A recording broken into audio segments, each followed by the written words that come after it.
To Krishna study point. प्यारे बच्चों, आपके अपने YouTube channel Krishna study point पर एक बार फिर से स्वागत है। Class 11th math chapter 2 relation and function की आज बात करेंगे और साथ ही साथ इस चैप्टर को बहुत ज़्यादा इम्पोर्टेंट माना जा सकता है क्लास 12th के स्टूडेंट्स के लिए, क्योंकि उनका पहला ही चैप्टर जो रिलेशंस एंड फंक्शंस का ही है, संबंध फलन का ही है, वो उसका बेसिक पार्ट भी यहीं से शुरू होता है। और क्लास 11th वाले बच्चों के लिए ये चैप्टर बहुत इंपॉर्टेंट इसीलिए है क्योंकि ये आगे आपके फ्यूचर में 12th के लिए पहला चैप्टर और उसके साथ BSc MSc में भी फिर ये रिलेशन एंड फंक्शन पूरा एक बुक बन जाती है, अलग से एब्स्ट्रैक्ट अलजेब्रा में पार्ट बन जाता है, तो इसलिए भी ये आपके लिए बहुत इंपॉर्टेंट है। चलिए बात करते हैं कुछ छोटी मोटी बातों की। सबसे पहले यहाँ हम पेयर पढ़ेंगे, युग्म कहेंगे हम। इसके बाद ऑर्डर्ड पेयर पढ़ेंगे, ऑर्डर्ड पेयर, क्रमित युग्म कहेंगे उसे हम। ये है क्या एक्चुअली, मैं इसको थोड़ा सा जल्दी से समझाता हूँ। सपोज कीजिए कि हम अपना नाम लिखते हैं, मान लीजिए कि कोई मिस्टर राकेश हैं, ठीक है। अब वो राकेश पुत्र श्री मान सिंह, इस तरह से लिखते हैं, ठीक है। यही भाषा लिखी जाती है। या इंग्लिश की बात करें तो लिखेंगे हम राकेश सन ऑफ मिस्टर मान सिंह, इस तरह से ही लिखेंगे, ठीक है। तो ये एक क्रम है, ये क्या है, एक ऑर्डर है, एक क्रम है। इसको हम यूं भी लिख सकते हैं अगर चाहें तो, राकेश कॉमा मान सिंह। इससे हमें ये पता चल रहा है कि जो आगे वाला व्यक्ति है वो पुत्र है और पीछे वाला जो है वो कौन है, उसका पिता है। बस इसी को हम क्या कहते हैं, पेयर कह देते हैं। और जो क्रम जब निर्धारित हो जाता है तो उसको हम क्या कह देते हैं, ऑर्डर्ड पेयर कह देते हैं। क्या कह देते हैं, ऑर्डर्ड पेयर कह देते हैं, जैसा कि अभी हमने यहाँ लिख करके दिखाया है, ठीक है। अब आगे बात करते हैं। अब ये दोनों चीजें अलग अलग क्या हैं, इस पर भी जरा फोकस कर लेते हैं। युग्म जो है वो कोई भी पेयर है, A, B है या B, A है, ये दोनों के दोनों बराबर हैं तो ये युग्म है, पेयर है। लेकिन जब हम ऑर्डर का विशेष ध्यान रखेंगे, ऑर्डर पर कोई फोकस किया जाएगा, यानी A, B ही लिखा जाएगा, वो बराबर नहीं होगा B, A के, तब ऐसे सिचुएशन में उसको कैसा कहा जाएगा, ऑर्डर्ड पेयर कहा जाएगा, क्रमित युग्म कहा जाएगा। यानी कि वहां क्रम का एक निश्चित योगदान है, क्रम महत्वपूर्ण है, ठीक है। अब बात करते हैं जरा पेयर के इक्वलिटी की। इक्वलिटी ऑफ पेयर कैसे रहेगा, कैसे नहीं रहेगा। कोई पेयर A, B है और वो C, D के इक्वलेंट है। ये इक्वल तभी होगा जब A = C and B = D होना चाहिए। हर हाल में A C के बराबर हो और B D के बराबर हो, तभी ऐसे पेयर क्या होंगे, बराबर होंगे। क्लियर ये वाली बात समझ में आ गई होगी। ऐसे ही एक और कोई एग्जाम्पल ले सकते हैं। मान लीजिए एक एग्जाम्पल मैंने लिया, आपको दे दिया गया कि x + 3y और कॉमा y, ठीक है, = 10, 3, इसके इक्वलेंट है। Find the value of x and y, या कंपेयर करके भी बात कर सकते हैं, या बराबर हैं तब क्या करेंगे। तो इसका मतलब साफ है कि x + 3y 10 के इक्वल है और y = 3 है। y की वैल्यू 3 को यहाँ रख देंगे तो x की वैल्यू आ जाएगी 1। क्लियर ना। तो कोई भी दो ऑर्डर पेयर अगर बराबर हैं तो वो बराबर उसी कंडीशन में होंगे कि जब उसका पहला वाला अवयव इस वाले ऑर्डर पेयर के पहले वाले अवयव के बराबर होगा, दूसरा वाला अवयव यानी सेकंड एलिमेंट से इक्वलेंट होगा। क्लियर है वाली बात समझ में आ गई होगी। अब बात करते हैं हम कार्टेशियन प्रोडक्ट की और इसकी लैंग्वेज की, किस तरह से लिखा जाता है, ठीक है। अब इसमें देखिए बेटा क्या करना है हमको, कार्टेशियन प्रोडक्ट ऑफ 2 सेट लेने हैं। मान लीजिए कोई भी दो नॉन एम्प्टी सेट होंगे, अरिक्त समुच्चय होंगे, रिक्त नहीं होंगे, non empty set. Let 2 non empty set A and B, और उसमें से एक अवयव, पहला वाला अवयव A से और दूसरा वाला अवयव B से लेकर बनने वाले ऑर्डर्ड पेयर को ही हम क्या कहेंगे, कार्टेशियन प्रोडक्ट ऑफ 2 सेट कहें, ठीक है। यानी उसको कैसे डिनोट करेंगे, A क्रॉस B कहेंगे, A cross B। A cross B में A, B इस तरह से वो ऑर्डर्ड पेयर हैं, सच दैट, इस प्रकार हैं, क्या है कि A जो एलिमेंट है वो कहाँ से है, आगे वाला एलिमेंट सेट A से है और पीछे वाला एलिमेंट सेट B से है। तो ये आपका क्या कहलाएगा, Cartesian product of A and B कहलाएगा। क्लियर ये वाली बात। हम चाहें तो B क्रॉस A की भी बात कर सकते हैं, या जरूरी नहीं कि आप ए क्रॉस बी में ऐसे ही लें, आप बी कॉमा ए भी लिख सकते हैं, बी कॉमा ए भी लिख सकते हैं, लेकिन ध्यान रखने वाली बात है कि वो बराबर नहीं होंगे, क्योंकि ऑर्डर्ड पेयर हैं। ऑर्डर्ड पेयर में कभी भी बराबर नहीं होंगे। पेयर बराबर हो सकते हैं, ए कॉमा बी कॉमा ए बराबर कर सकते हैं, लेकिन जब ऑर्डर लग जाएगा तो ए कॉमा बी का अलग ऑर्डर है और बी कॉमा ए का अलग ऑर्डर है, तो दैट्स वाई कि वो इक्वल नहीं होंगे। बी क्रॉस ए की भी बात कर सकते हैं, तो हम ऐसे भी लिख सकते हैं A comma B such that A belongs to A और बी बिलोंग्स टू बी। ये भी आपका क्या है, दो सेट हैं नॉन एम्प्टी सेट ए और बी, उनके बीच का कार्टेशियन प्रोडक्ट है। क्लियर है वाली बात। एक एग्जाम्पल लेते हैं, उस एग्जाम्पल के थ्रू इन सारी बातों को समझते हैं। ये एक एग्जाम्पल हमने लिया है प्यारे बच्चों। ए एक सेट है नॉन एम्प्टी सेट जिसमें ए कॉमा बी है, बी कोई सेट है नॉन एम्प्टी सेट 1 2 3 है। आपको फाइंड करना है A cross B cross A cross A और बी क्रॉस बी। चारों तरह की वैल्यू मैं यहाँ निकाल कर दिखा रहा हूँ आपको। सपोज कीजिए ए क्रॉस बी मुझे निकालना है, तो ए क्रॉस बी में कौन आएगा, ए के सेट के अवयवों का क्रॉस प्रोडक्ट होना है, कार्टेशियन प्रोडक्ट होना है, किसके साथ, बी के अवयवों के साथ। तो वही ए कॉमा बी पेयर लेंगे इस तरह से कि ए का एलिमेंट, पहला वाला एलिमेंट ए से और दूसरा वाला एलिमेंट बी से होगा। तो करते चले जाइए, ए ये रखा पहला वाला एलिमेंट, अब दूसरा वाला एलिमेंट बी से, तो ए कॉमा 1 ए कॉमा 2 ए कॉमा 3 पहले वाले एलिमेंट का प्रोडक्ट हो गया सभी से। अब दूसरे वाले एलिमेंट का लीजिए, B comma 1 B comma 2 B comma 3। Clear है वाली बात, ठीक है। ऐसे ही अगर मैं बी क्रॉस ए की बात करता तो कौन अवयव आते, यानी पहला वाला एलिमेंट अब मुझे बी से ले लेना है, तो ले लीजिए 1 कॉमा ए, 1 का मल्टीप्लाई दोनों के साथ 1 कॉमा बी, अब 2 कॉमा ए 2 कॉमा बी, 3 कॉमा ए 3 कॉमा बी। कंप्लीट है वाली बात। अब अगर मुझे ए क्रॉस ए के साथ ही करना है, ए क्रॉस ए, तब कौन एलिमेंट आएंगे, ए क्रॉस ए में ए का ए के ही साथ, यानी ए बी का ए बी के ही साथ। तो पहले ए का ए के साथ, फिर ए का बी के साथ, फिर बी का ए के साथ और फिर बी का बी के साथ। क्लियर है वाली बात। ऐसे ही बी क्रॉस बी की अगर बात करेंगे तो क्या आएगा बेटा, बी क्रॉस बी का मतलब 1 2 3 का क्रॉस प्रोडक्ट किसके साथ, 1 2 3 के साथ।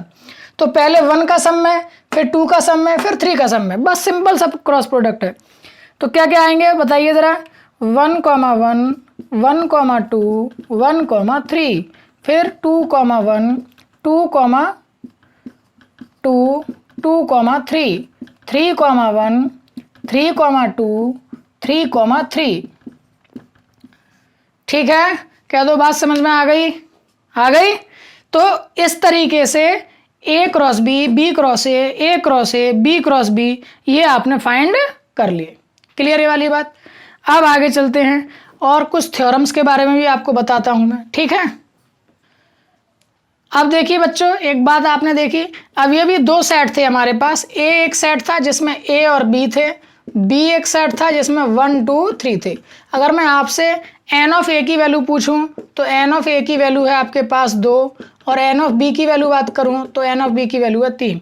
ए क्रॉस बी के अवयवों को काउंट कीजिए, ए क्रॉस बी में कितने हैं, 1 2 3 4 5 6, 1 2 3 4 5 6। बी क्रॉस ए में भी 1 2 3 4 5 6। तो इससे एक फॉर्मूला बन गया क्या, कि अगर ए क्रॉस बी के मुझे नंबर ऑफ एलिमेंट ज्ञात करने होंगे, अवयवों की संख्या ए क्रॉस बी में फाइंड करनी होगी, तो क्या हो जाएगा, जस्ट ए के अवयवों की संख्या गुणा बी के अवयवों की संख्या के बराबर हो जाएगी। यही अगर 3 हो जाएंगे तो हम 3 के लिए भी इसी तरीके से काम कर सकते हैं। साथ ही साथ क्रॉस प्रोडक्ट अगर 3 का भी निकालना होगा तो वो भी कैसे बनेगा, A cross B cross C equals to कौन आ जाएंगे, ए बी सी के पेयर बनेंगे, 3 एलिमेंट के पेयर बनेंगे। सच दैट किस प्रकार के बनेंगे कि ए अवयव होगा ए का, बी अवयव होगा बी का और सी अवयव होगा सी का। ठीक है, कैपिटल ए बी सी जो है वो सेट हैं और स्मॉल ए बी सी जो है वो क्या है, उसके एलिमेंट हैं। क्लियर है ये वाली बात, आपको समझ में आ गया होगा। ठीक है, एक क्वेश्चन में लिख देता हूँ आपके लिए, एक क्वेश्चन में लिख देता हूँ। इस क्वेश्चन को आप वीडियो को पॉज करके और करके देखिए। क्या करना है, A cross B cross C find करना है। ए की वैल्यू दे रखी है 1,2, बी की वैल्यू दे रखी है 3,4, सी की वैल्यू दे रखी है आपको 4 5 6। फाइंड करना है ए क्रॉस बी क्रॉस सी। ठीक है, आई होप सो कि आप लोग कर पाएंगे इस क्वेश्चन को। चलते हैं नेक्स्ट पर। क्या, अब इसका ग्राफिकल रिप्रेजेंटेशन दिखाते हैं। क्या दिखाते हैं? ग्राफिकल रिप्रेजेंटेशन अभी वाले क्वेश्चन के आधार पर। अब मेरे पास कोई सेट है ए जिसमें एलिमेंट है ए कॉमा बी, बी सेट है 1 2 3 और इसका मुझे क्या करना है? ग्राफिकल रिप्रेजेंटेशन करना है, ग्राफ पर बना करके दिखाना है। कैसे हम बनाएंगे? तो ये लीजिए, मैंने ए सेट को एक्स अक्ष पर और वाई अक्ष पर एक्स अक्ष पर ले लिया और बी वाले को वाई अक्ष पर ले लिया। ये 1, ये रहा 2, ये रहा 3, ये रहा ए, ये है बी। ठीक है, तो बनाते चले जाइए। क्या क्या बनेगा? ए क्रॉस बी में कौन कौन अवयव आएंगे? अभी भी लिखा था ए कॉमा 1, फिर ए कॉमा 2, ए कॉमा 3, फिर क्या आएगा बच्चे? बी कॉमा 1, बी कॉमा 2 और बी कॉमा 3। ठीक है, तो लगाते चले जाइए यहाँ पर पॉइंट कैसे कैसे आएंगे। ए कॉमा 1 ये आ गया, ये पॉइंट आपका क्या कहलाएगा? ए कॉमा 1 कहलाएगा। फिर ए कॉमा 2 वो ये आ गया, फिर ए कॉमा 3 वो ये आ गया। ऐसे ही ये आपका हो जाएगा कितना? बी कॉमा 1, ये आपका क्या हो जाएगा? बी कॉमा 2 और ये आपका क्या हो जाएगा? B comma 3। तो ये पॉइंट आपके हो गए ग्राफिकल रिप्रेजेंटेशन। ठीक है, ये हो गए आपके ग्राफिकल रिप्रेजेंटेशन। इसके अलावा भी होता है, इसके बाद होता है एक एरो रिप्रेजेंटेशन, तीर आरेख के द्वारा। ये रहा ए, ये है बी, ए में अवयव है ए और बी में अवयव है 1 2 3। अब किस किस से क्या क्या करना है? तो ए का 1 के साथ, 2 के साथ और 3 के साथ, फिर ऐसे ही बी का 1 के साथ, 2 के साथ और 3 के साथ। तो ये भी क्या है? इसका एक क्रॉस प्रोडक्ट को प्रदर्शित करने का मेथड है। ठीक है, तो मेरे ख्याल से तीनों मेथड आपको समझ में आ गए होंगे एक बार में। हमको जब फंक्शंस की बात करनी होती है तो हमें इसी की मेथड का यूज़ करना होता है, जब आगे फलन अब पढ़ेंगे तब। ठीक है, तो चलते हैं नेक्स्ट क्वेश्चन आपको स्क्रीन पर दिख रहे होंगे। एक्सरसाइज एनसीईआरटी के 2.1 के भी क्वेश्चन है।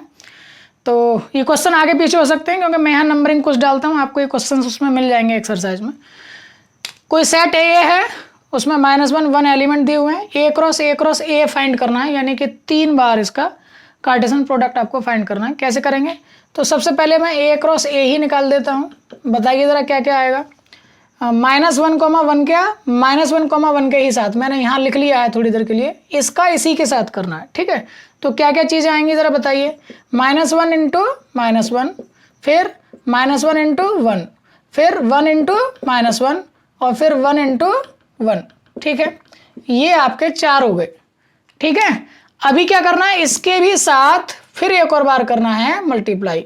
अब मैंने थोड़ी देर के लिए उसके लिए अलग से लिख के रख लिया है, -1,1, इसका साथ इसके प्रोडक्ट को करना है। ठीक है, यानी ए क्रॉस ए। अब तीसरी बार की बात कर रहे हैं, तो यहाँ से कर रहा हूँ मैं क्योंकि कम संख्या में ये हैं, तो इससे इधर की तरफ -1 का पहले इन सबके साथ करेंगे। तो बनाइए ज़रा, -1, फिर इस -1 का इनके साथ -1, 1, -1। ये क्वेश्चन कई बार बच्चे गलत कर जाते हैं, इसीलिए मैंने ये लिया है। फिर इसके साथ 1, -1, फिर 1, 1, -1।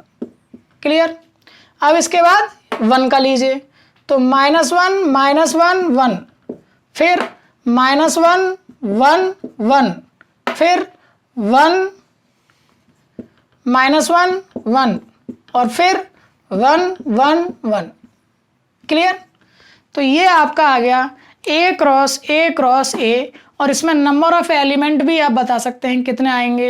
1 2 3 4 5 6 7 8, उसमें थे 2 अवयव, तो एन ए यानी कि 2 इंटू 2 इंटू 2, 2 2 जा 4 2 जा 8, कुल मिलाकर के 8 अवयव हो गए। ठीक है, अब क्या होता है, कई बार कार्टेशियन प्रोडक्ट आपको गिवन है और सेट फाइंड करने हैं, तो उनको देख करके हम सेट भी फाइंड कर सकते हैं। आपको दिख रहा है कि आगे आगे वाले जो एलिमेंट हैं वो कौन कौन है। ए तो रिपीट हो रहा है, रिपीट नहीं लिखना है हमें। ए है और कौन है? बी है, तो ए कॉमा बी हो गए ए में। ठीक है, और पीछे वाले एक्स है और वाई है, एक्स और वाई ये हो गए बी में। तो ये बहुत सिंपल से इस तरह के क्वेश्चंस आपके सामने आ जाते हैं। अब मैं कुछ और भी क्वेश्चन लेता हूँ, ज़रा 1-2 क्वेश्चन और जो कि टिपिकल है 2.1 का लास्ट के क्वेश्चन हैं। नेक्स्ट क्वेश्चन आपके स्क्रीन पर दिख रहे होंगे आपको। कोई सेट ए है जिसमें अवयवों की संख्या 3 है, number of element in set A 3, number of element in set B 2 है, ए क्रॉस बी में ये अवयव दे रखे हैं, फाइंड करने हैं हमको ए और बी। तो सिंपल सी बात है कि ए में 3 अवयव हैं, बी में 2 अवयव हैं, तो कौन कौन से आएंगे साफ साफ दिख रहा है, आगे आगे वाले एलिमेंट कौन कौन है। तो ए में कौन कौन आ रहे हैं, एक्स है, वाई है और जेड है, 3 अवयव हो गए हैं। और बी में कौन कौन है, एक तो पीछे 1 आ रहा है और एक 2 आ रहा है, तो 1,2 है। कोई अवयव अगर शेष रह गया है तो वो भी ज्ञात करने हैं, तो आप वो भी निकाल सकते हैं। एन ए क्रॉस बी में 3 दूनी 6, 3 2 या 6 एलिमेंट होने चाहिए थे, 3 एलिमेंट गिवन है। कौन कौन से 3 नहीं है, पहले आप सारे लिख लीजिए और उसमें से फिर जो नहीं हो वो आप बना लीजिएगा। ये रखे ए और बी, तो x, 1 x, 2 y, 1 y, 2 z, 1 z, 2, ये अवयव हो गए 6 के 6। x, 1 है, y, 2 है, z, 1 है, ये शेष बच गए आपके पास 3 एलिमेंट जो आपको शेष निकालने हैं। ठीक है, ऐसे ही अगले क्वेश्चन के देखिए, उसने कहा है कि ए क्रॉस ए के कार्टेशियन प्रोडक्ट में अवयवों की संख्या 9 है, जिसमें कि 2 ये रखे हैं, -1,0 और 0,1। तो एक बात बताइए, यदि -1,0 जो है वो ए क्रॉस ए में है, belongs to A cross A है, तो इसका मतलब -1 और 0 वो ए में है, 2 एलिमेंट तो ये हो गए। ऐसे ही अगर 0,1 भी पेयर में belongs to A cross A में है, ठीक है, तो 0 और जो 1 है वो भी ए में है, क्लियर वाली बात। अब -1 और 0 भी ए में है और 0 और 1 भी ए में है, तो इनडायरेक्टली क्या बात आ गई कि -1, 0 और 1 ये तीनों के तीनों एलिमेंट किस में है, ए में है, तीनों के तीनों एलिमेंट किस में है, ए में है। अब यहाँ से चेक भी कर लीजिए कि सही बात है कि गलत है, कि एन ए की वैल्यू हो गई है 3 और ए क्रॉस ए का एन जब आप करेंगे तो N A into N A आएगा, यानी कि 3 इंटू 3 और जो कि हमको गिवन था 9, क्लियर है वाली बात। अब उसने कहा है कि ए के सारे एलिमेंट याद कीजिए, तो साहब ए के सारे एलिमेंट तो ये रखे। अब कहा है कि ए क्रॉस ए के भी सारे एलिमेंट याद कीजिए, तो ए क्रॉस ए के सारे एलिमेंट आप खुद याद कर सकते हैं कि -1, 0 और 1 का प्रोडक्ट किसके साथ, -1, 0 और 1 के साथ ही करना है। ठीक है, ये क्रॉस प्रोडक्ट के लिए मैंने आपके लिए काम छोड़ दिया, आपको सारे प्रोडक्ट निकाल करके रखने हैं ए क्रॉस ए के लिए। ठीक है, कितने आएंगे, 9 आएंगे, 2 उसमें वो चीज़ मिल ही जाएंगे जो दोनों दिए हुए थे। चलते हैं नेक्स्ट संबंध अपने टॉपिक पर। प्यारे बच्चों, अब है हमारे पास अपना टॉपिक रिलेशन, संबंध, बहुत इंपॉर्टेंट है और आज मैं इसको कुछ डिफरेंस तरीके से सिखाऊंगा, डिफरेंट तरीके से, जो कि आपको इजीली समझ में भी आ जाएगा। बहुत डिफिकल्ट है लेकिन आपको एकाकी ध्यान लगा करके बिल्कुल तब समझना है। आप लोगों ने राजा राम के बारे में सुना है, उनकी फैमिली के बारे में सुना है। मैं थोड़ा सा वहीं से एक उदाहरण लेता हूँ। मान लीजिए मैंने 2 सेट बनाए हैं, एक ए बनाया है और एक बी बनाया है क्या संबंध, उस तक पहुंचने के प्रयास कर रहे हैं। और अभी जो कार्टेशियन प्रोडक्ट जो हमने सिखाया है आपको, वो इसी के लिए पार्ट है उसका एक। अब यहीं से आपका चैप्टर 2 वाकई में शुरू हो रहा है, वास्तव में यहीं से शुरू हो रहा है। कोई सेट ए है जिसमें मेरे पास राजा दशरथ हैं, ठीक है, राम हैं, लक्ष्मण हैं, भरत हैं और शत्रुघ्न हैं। ठीक है, दूसरे में अगर हम बात करें दूसरे सेट में, तो उसमें कौशल्या हैं, कैकेयी हैं, सुमित्रा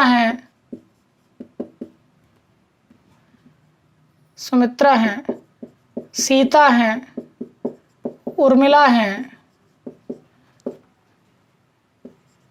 मांडवी हैं, श्रुति हैं। ठीक है, और ले लिए जाएं 2-4 नाम अगर आप कहेंगे तो। ठीक है, तो इस एग्जाम्पल की सहायता से देखिए हम क्या समझाने का प्रयास करेंगे। अगर मैं आपसे ये कहूं कि ए क्रॉस बी निकालिए, कार्टेशियन प्रोडक्ट निकालिए, तो Dasharath comma Kaushalya, Dasharath comma Kaikeyi, Dasharath comma Sita, Dasharath comma Urmila, Dasharath comma Mandavi, Dasharath comma Shruti, बहुत सारे आ जाएंगे।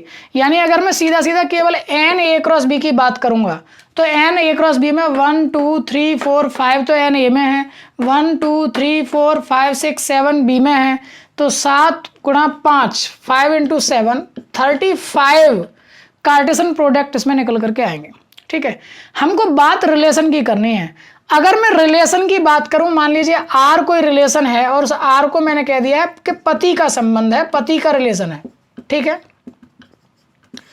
तो पहले तो आप मुझे ये बता दीजिए कि क्या आप ये लिखेंगे कि कौशल्या पति हैं दशरथ के? नहीं ना, ये नहीं लिखेंगे। ये मैंने ऑर्डर पेयर में ही आपको बता दी थी बात कि कौन कैसे लिखा जाएगा, ठीक है। तो कैसे बात होगी, वहां हमने बात की थी, किसकी बात की थी कि राकेश पुत्र हैं किसके? मान सिंह के। तो ऐसे ही यहां पर बात की जाएगी कि जो दशरथ हैं वो पति हैं किसके? कौशल्या के, ठीक है। तो एक पेयर आपका ये बन गया। ऑर्डर दिख रहा है आपको, Dasharath comma Kaushalya. R relation है किसका? पति का। तो दशरथ कौमा कौशल्या, फिर कौन आएंगे साहब?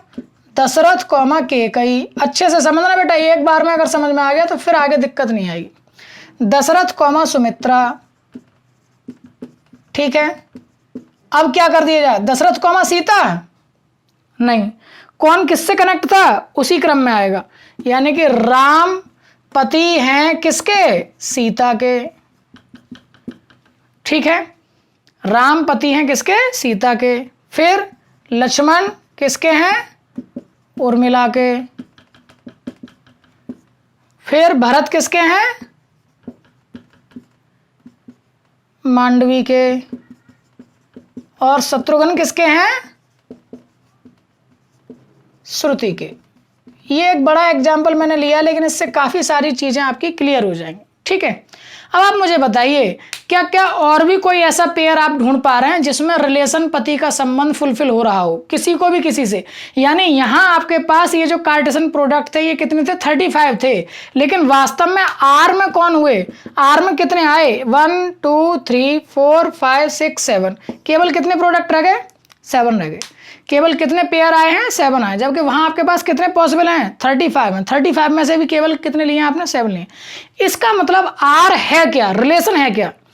रिलेशन आर ऐसे पेयर का सेट है जो खुद ही ए क्रॉस बी का एक सबसेट है, ठीक है।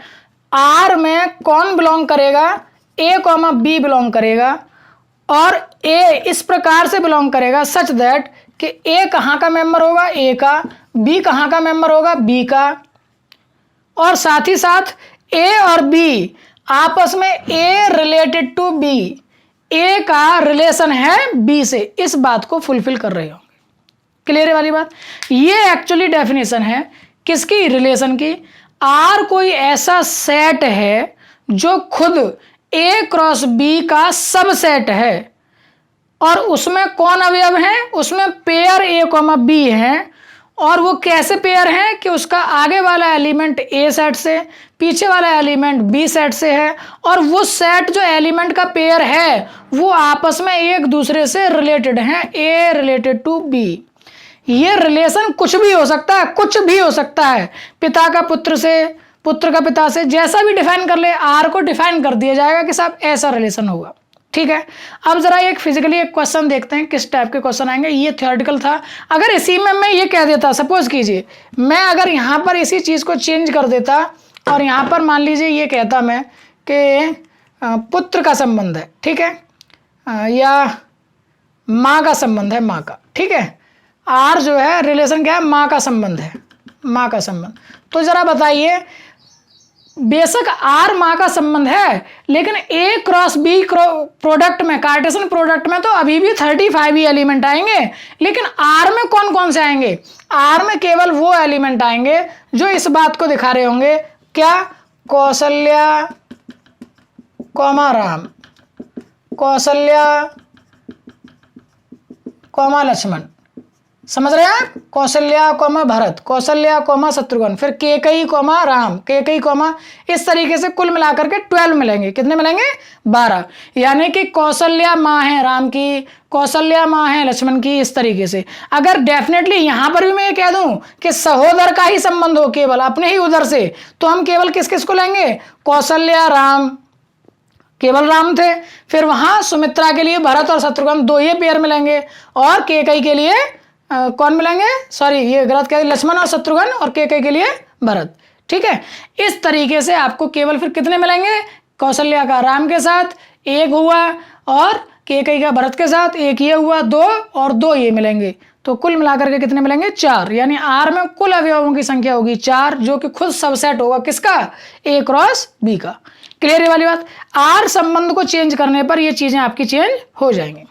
चलते हैं एक क्वेश्चन के पास। चलिए अभी थोड़ी देर बात करते हैं पहले टोटल नंबर ऑफ रिलेशंस की एंड टाइप ऑफ रिलेशंस की। टोटल नंबर ऑफ रिलेशन मान लीजिए मुझे बात करनी है, अगर कोई सेट ए है और उसमें नंबर ऑफ एलिमेंट जो है वो m है, ठीक है, और चलिए मैं ऐसे ही लिख लेता हूँ या n कह देते हैं कैपिटल, और n ऑफ b जो है एलिमेंट वो है n। ठीक है, तो a क्रॉस b में कितने अवयव हो जाएंगे, a क्रॉस b में अवयवों की संख्या हो जाएगी m इंटू n। और मैंने बताया कि जो रिलेशन है वो इसे a क्रॉस b का भी क्या होगा, उपसमुच्चय है, सबसेट है, एक सबसेट है। तो मैंने बताया था कि अब जब a क्रॉस b में अवयवों की संख्या कितनी हो गई है, m क्रॉस n हो गई है, तो इसमें अवयवों की संख्या कितनी हो जाएगी, उपसमुच्चयों की संख्या कितनी हो जाएगी, तो उपसमुच्चय की संख्या r की हो जाएगी, जिसे उपसमुच्चय कह रहे हैं। उपसमुच्चयों की संख्या,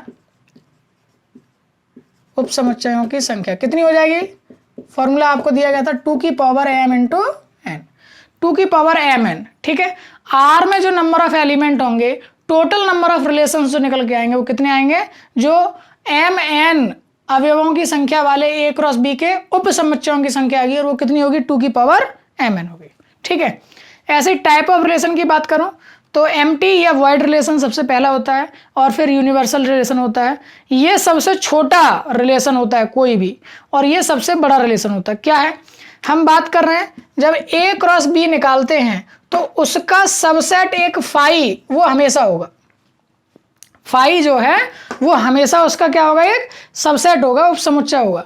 और हमने बताया कि जो उपसमुच्चय हैं वही तो आर में आ रहे हैं, तो फाई तो जो है एम्प्टी है, तो वो हमेशा ही फाई एक ऐसा रिलेशन होगा जो ए टू आर में, ए टू बी में फुलफिल करेगा। ठीक है, तो फाई एक क्या हो गया, सबसे छोटा क्या हो गया, एम्प्टी रिलेशन हो गया, एम्प्टी या वॉइड रिलेशन कह सकते हैं। यूनिवर्सल रिलेशन में क्या होता है, जैसा कि हमने बताया था कि कोई भी सेट खुद का ही सबसेट भी होता है। ठीक है, A cross B he subset है किसका, ए क्रॉस बी का, यानी कि बराबर है। तो ये चीज क्या हो जाएगी, ये यूनिवर्सल रिलेशन में आ जाएगी, यूनिवर्सल के अंतर्गत आ जाएगी। तो ये क्या होगा, ये किसी भी ए क्रॉस बी के लिए ये सबसे बड़ा रिलेशन होगा और फाई जो है वो क्या होगा, सबसे छोटा रिलेशन होगा। ठीक है, अब बात करते हैं जरा एक एग्जाम्पल की, और उससे भी पहले थोड़ा सा और इसकी प्रॉपर्टीज को देख लेते हैं। अब 3 नए शब्दों के बारे में जान लेना हमें बहुत जरूरी है। इंग्लिश में कहते हैं डोमेन, कोडोमेन, रेंज। हिंदी में कहते हैं प्रांत, सहप्रांत और परिसर। ठीक है, आप लोग इंग्लिश में ज़्यादा पढ़िए, हिंदी वाले बच्चों से भी मेरा यही अनुग्रह है बार बार कहने का। तो इसमें क्या है, कोई आर रिलेशन है, उसमें ए कॉमा बी पेयर है, सच दैट इस प्रकार से है कि ए जो है वो अवयव है ए का, यानी कैपिटल ए बड़ा आगे वाला, और B belongs to capital B, set B में। ठीक है, अब डोमेन किसे कहा जाएगा, अगर आर में कोई अवयव है तो डोमेन कहा जाएगा उसके आगे आगे वाले पार्ट, आगे आगे वाले पार्ट, यानी सारे के सारे ए जो किसके होंगे, सेट ए के होंगे, और इस प्रकार के होंगे कि वो आर में उनका पेयर होना चाहिए। ठीक है, ऐसे ही रेंज होती है, डोमेन फिर ये रेंज, रेंज में सारे के सारे बी जो कि बी सेट से होंगे और उनका पेयर आर में होना चाहिए। लेकिन इस रेंज से ही मिलकर बनता है कोडोमेन।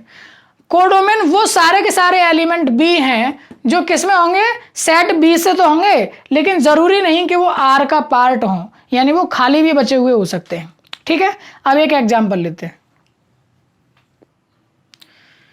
एक क्वेश्चन लिया है प्यारे बच्चों, और ये एक्सरसाइज का ही 2.2 एक्सरसाइज एनसीईआरटी की, उसी का क्वेश्चन नंबर 1 है। इसी से बहुत सारी चीजें मैं आपको समझा दूंगा, क्वेश्चन भी आपका साथ ही साथ हो जाएगा। कोई सेट ए दे रखा है हमको जिसमें 14 एलिमेंट हैं, और आर जो है वो इस प्रकार का कोई रिलेशन है कि उसमें एक्स कॉमा वाई पेयर है और दोनों के दोनों एक्स कॉमा वाई कहाँ से, ए से हैं। इसका मतलब जो आर है वो ए क्रॉस ए का सबसेट बना होगा। किसका बना होगा, ए क्रॉस ए का, यानी 14 इंटू 14 196 इसमें पेयर बनेंगे, उसमें से कुछ पेयर लिए गए होंगे और वो पेयर किस कंडीशन को होल्ड करेंगे, यानी ये है रिलेशन एक्चुअली में। उन x और y, वो x और y यहाँ पेयर के रूप में लिए जाएंगे जो इस रिलेशन को फुलफिल कर रहे होंगे कि 3x माइनस वाई की वैल्यू कितनी आनी चाहिए, 0 आनी चाहिए। और क्या क्या निकालना है, साथ ही साथ हमें r की वैल्यू भी निकालनी है, डोमेन भी निकालना है, कोडोमेन भी निकालना है और रेंज भी निकालना है। तो सबसे पहले कि मैं ये बात कर लेता हूँ कि 3x माइनस के y इक्वल्स टू 0, यानी कि y की वैल्यू x/3, यानी कि x की कुछ ऐसी वैल्यूज लगानी है जिसको डिवाइड करने पर y की वैल्यू हमें प्राप्त हो जाएंगी। ठीक है, तो जरा बताइए कौन कौन सी ऐसी वैल्यूज आएंगी। अगर मैं x की वैल्यू को 3 लगाता हूं तो y की वैल्यू 1 मिल जाएगी। ठीक है, तो x की वैल्यू क्या क्या लगा सकते हैं, x की वैल्यू 3 लग सकती है, 6 लग सकती है, 9 लग सकती है, 12 लग सकती है, उससे आगे लगा सकते हैं कि नहीं? क्यों? क्योंकि x कहाँ से लेना है, a से लेना है। सेट a में 1 2 3 4 कहाँ तक है, 14 तक है। 1 से नीचे नहीं जा सकते, 14 से आगे नहीं जा सकते। तो 1 लगाने पर तो वैल्यू 1/3 आएगी और 1/3 वैल्यू y की बनेगी, और y कहाँ है, a में है, तो क्या 1/3 a में है? नहीं है। तो इसीलिए हमको ऐसी वैल्यूज लेनी है जो a में ही मिले। a में क्या मिलेगा, 3/3 1 है, 6/3 2 है, 3 है, 4 है, इस तरह से। तो x की वैल्यू 3 6 9 12 लेने पर y की वैल्यू 1 2 3 एंड 4 मिल जाएंगी। इससे आगे नहीं जा सकते, इससे पीछे नहीं जा सकते, ये वैल्यूज ही हमें मिलेंगी। तो कौन कौन आर में कौन कौन पेयर बने आपके सामने, आपके पेयर बने 3,1 6,2 9,3 एंड 12,4। ठीक है, ये आपके रिलेशन के पेयर हुए। ये वो x, y के पेयर हैं जो x और y दोनों के दोनों a से बिलोंग करते हैं और साथ ही साथ इस कंडीशन को फुलफिल करते हैं कि 3x माइनस वाई किया जाए तो कितना आएगा, वो बराबर 0 आ जाएगा। कितना आ जाएगा, 0 आ जाएगा। ये मैंने कुछ गलत कर दिया है क्या? 3x minus y, x, y के पेयर हैं। अगर उसको हम गलत लिख दिया, उल्टा लिख दिया, इसको चेंज कर दिए, इसको चेंज करके लिखना पड़ेगा हमको। क्या लिखना पड़ेगा,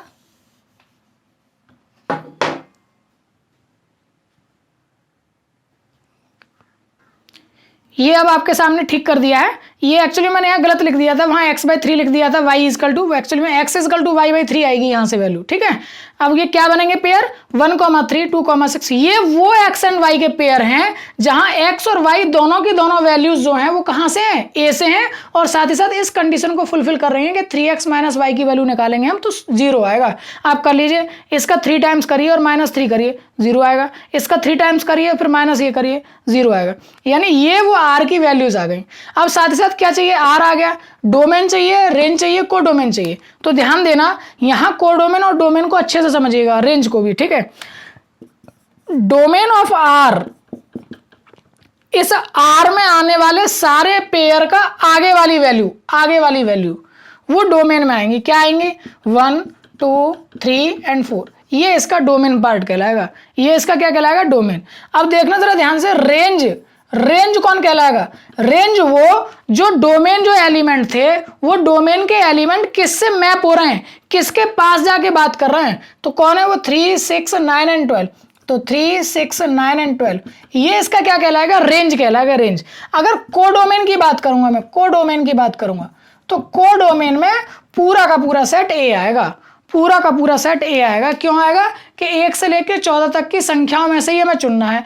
और अच्छे से समझना, एक और तरीके से मैं बात को समझाने का प्रयास कर रहा हूं। ये भी ए था, ये भी ए था, ए से ए में आर है। आर किस तरह का है कि 3x माइनस के y इक्वल्स टू 0, ये वाली बात लेनी है।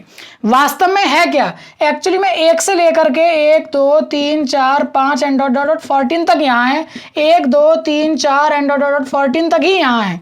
ठीक है, अब हमको उस आर को फुलफिल कराने वाले नंबर्स को लेना है। तो हमने ये देखा कि जैसे ही अगर मैं यहाँ x ले रहा हूँ और ये y ले रहा हूँ, x से y पर मैप हो रहा है, तो x की वैल्यू क्या रखी जाए, ये भी चेंज कर लीजिए जरा, y की वैल्यू ये है और x की वैल्यू ये है। ठीक है, तो x की वैल्यू क्या ली जाए या y की वैल्यू क्या ली जाए, y की वैल्यू 3 6 9 एंड 12 लेने पर x की वैल्यूज कितनी आएंगी, 1 2 3 4 आएंगी। तो y की वैल्यू 3 जो है मैप होगा किस पर, 1 के साथ। ठीक है, ऐसे कह सकते हैं, या ये कह सकते हैं कि 1 कहाँ जाके मैप होगा, 3 के साथ। 2 किस पर मैप होगा, 6 के साथ। 3 किस पर जाकर के मैप होगा, 9 के साथ। और 4 किस पर जाके मैप होगा, 12 के साथ। ठीक है, 12 ही हो गया, 9 और ये 6। ठीक है, अब आप देख पा रहे हैं कि इस पूरे में से किसकी इमेज हमने एडजस्ट की है, केवल इन 4 एलिमेंट की। तो ये जो 4 एलिमेंट हैं ये कहलाएंगे डोमेन। ये क्या कहलाएंगे, डोमेन। और जिन 4 पर जाकर के ये मैच हुए हैं, यानी इन सारे अवयवों में से कौन हमारे काम के थे, वो क्या कहलाएंगे, वो कहलाएंगे रेंज, वो कहलाएंगे रेंज। और उन जितने एलिमेंट में से हमने काम के ढूंढे थे, जितने एलिमेंट में से वो जितने एलिमेंट थे, वो सारे के सारे क्या कहलाते हैं, कोडोमेन कहलाते हैं। तो ये सारे के सारे कोडोमेन कहलाएंगे। और उसमें से जिनसे हमारा संबंध था, जिन तक हमारी पहुंच बनी, वो रेंज कहलाएंगे। ठीक है, जैसे कि कोडोमेन हमारा पूरा का पूरा समाज होता है, लेकिन उनमें से कितने व्यक्तियों के साथ हमारी पहुंच होती है, कितने व्यक्तियों के साथ हमारा उठना बैठना है, वो हमारी रेंज में आते हैं, वो हमारे परसर में कहलाते हैं। ठीक है, कोडोमेन पूरा का पूरा युद्ध का मैदान है, लेकिन हमारी बंदूक की गोली कितनी रेंज तक जा सकती है, तो वो उसकी रेंज कहलाती है। आई होप सो कि आपको समझ में आ गई होगी। क्लियर है वाली बात। एक आध एग्जाम्पल और लेते हैं। नेक्स्ट क्वेश्चन नंबर 6 और 7 लिए हैं, एक्सरसाइज के ही हैं। आर रिलेशन को इस टाइप का है जिसमें पेयर x, x+5 है, सच दैट इस प्रकार है कि x कहां से बिलोंग करता है, 0 1 2 3 4 5 से बिलोंग करता है। ठीक है, तो बताइए जरा कौन कौन मेंबर इसमें आएंगे। r इक्वल्स टू x को अगर मैं 0 लूंगा तो यहां कितना आ जाएगा, 5, 0,5। फिर कौन आएगा, 1 लेता हूं तो 1,6, फिर 2,7, 3,8, 4,9 एंड 5,10।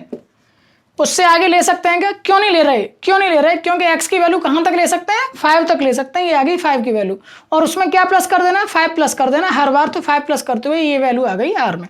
अब इसका पूछा है आपसे प्रांत, यानी कि डोमेन और रेंज, डोमेन ऑफ r और रेंज ऑफ r। तो बताइए जरा डोमेन क्या है, आपको दिख रहा होगा। डोमेन आगे वाले एलिमेंट्स कौन कौन है, 0 है, 1 है, 2 है, 3 है, 4 है और 5 है। रेंज मतलब पीछे वाले एलिमेंट्स, 5 है, 6 है, 7 है, 8 है, 9 है और 10 है। क्लियर वाली बात। तो ये डोमेन और रेंज इसकी। नेक्स्ट बात करते हैं क्वेश्चन नंबर 7 की। इसका सॉल्यूशन कैसे करेंगे।